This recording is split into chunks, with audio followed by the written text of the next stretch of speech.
baka naman pwede magtrabaho muna ako, hindi na ako mapagtrabaho eh. Di ba?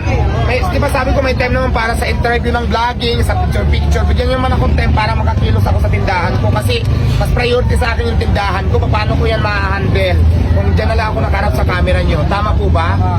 Hindi ko na masikaso. Hindi ko alam kung may nangungupit na. Hindi ko alam kung anong kulang. Tama. Every time na pupunta ako dyan, wala, nandyan na lang kayo. Gusto nyo, nakarap na lang ako sa camera nyo. Pag hindi ka na pagbigyan, galit kayo. Sasabihin masama ang ugali.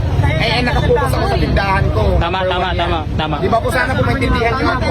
Naintindihan ko po kayo, support tayo, nagpapasalamat ako doon. Pero kailangan ko lang talagang konti pang unawa nyo. Yung effort yung gusto tayo magpapicture. Pero kasi nga, kung sa camera na lang ako haharap, sa inyo na lang, wala na akong magagawa. Paano ng tindahan ko? Sige nga. Di ba?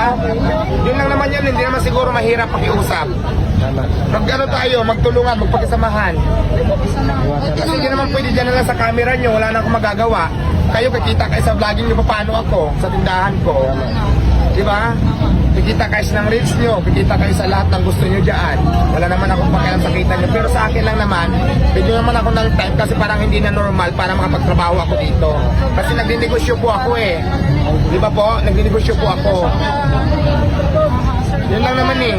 Kasi pag sinabi ko, baka pwede mamaya makukulit pa rin kayo. Tapos pag na-videohan nyo ako may masama ako nasabi sa inyo, i-upload nyo para marami ang views nyo.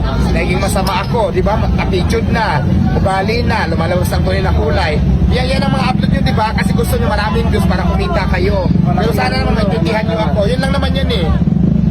Di ba tama ba? Yes, tama. Correct. Ano lumalabas sa Facebook ngayon pag hindi ko kayo pagbigyan? Lumalabas ang tunay na ugali, yung dami ng tulungan, malaki ng ulo.